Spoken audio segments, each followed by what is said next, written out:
நான் ஏன் வந்து ஃபுட் பிரிண்ட் சார்ட் வந்து யூஸ் பண்ணுறேன்னு சொல்கிறேன். இன்றைக்கி ஓவரால் ப்ராஃபிட் வந்து பார்த்திங்கன்னா கிட்டத்தட்ட 9K வந்து எடுத்திருக்கேன். இன்றைக்கி வந்து ஃபெட் மீட்டிங் இருக்கனால நான் வந்து ஏர்லியாகவே வந்து க்ளோஸ் வந்து பண்ணிட்டேன். இன்றைக்கி ஃபுட் பிரிண்ட் சார்ட்டில் உங்களுக்கு ஒரு அழகான சிக்னல் வந்து கிடச்சிருக்கும். இதுவே வந்து நார்மலான கேண்டில் ஸ்டிக்ஸில் வந்து உங்களுக்கு வந்து கிடைக்காது. ஃபார் எக்ஸாம்பிள் 127க்கு முன்னாடி கேண்டில் வந்து பார்த்திங்கன்னா ஒரு க்ரீன் கலர் கேண்டில் வந்து கொடுத்துருக்கு. ஓகேவா, நீங்கள் நார்மல் கேண்டில் ஸ்டிக்ஸ் வந்து பார்த்துருந்தீங்க அப்படின்னா அது வந்து ஒரு க்ரீன் கலர் கேண்டில் தான். ஆனால் ஃபுட் பிரிண்ட் சார்ட்டில் வந்து பார்த்திங்கன்னா உங்களுக்கு ஒரு சூப்பரான சிக்னல் வந்து கிடச்சிருக்கும்.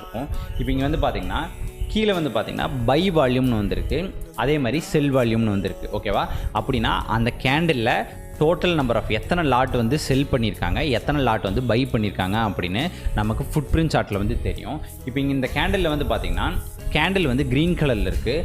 பை வால்யூம் வந்து பார்த்திங்கன்னா வெறும் 13K இருக்குது. அப்படின்னா வெறும் 13,000 லாட்டு தான் வந்து பை வந்து பண்ணியிருக்காங்க. அடுத்தது பார்த்திங்கன்னா உங்களுக்கு கிட்டத்தட்ட 1,08,000 லாட் வந்து செல் வந்து பண்ணியிருக்காங்க. செல்லிங் நடந்திருக்கப்போ அந்த கேண்டிலுக்கு கீழே மார்க்கெட் வந்து க்ளோஸ் ஆயிடுச்சு அப்படின்னா மார்க்கெட் இன்னும் கீழே போகிறதுக்கு நிறைய வந்து சான்சஸ் வந்துருக்கு. இந்த கேண்டிலுக்கு கீழே க்ளோஸ் ஆனவுடனே, ஓகேவா, இந்த கேண்டிலுக்கு கீழே வந்து க்ளோஸ் ஆனவுடனே மார்க்கெட் வந்து எப்படி ஃபால் ஆகிருக்குன்னு வந்து பாருங்கள். மார்க்கெட் வந்து உங்களுக்கு நல்லாவே வந்து ஃபால் வந்து ஆகிருக்கும். உங்களுக்கு அடிஷ்னலான டேட்டாஸ் வந்து ஃபுட் பிரிண்ட் சார்ட்டில் மட்டும்தான் வந்து தெரியும். இதை தான் வந்து என்னோடய கிளாஸில் வந்து சொல்லி கொடுத்துட்ருக்கேன். வேணா எனக்கு DM வந்து பண்ணுங்கள்.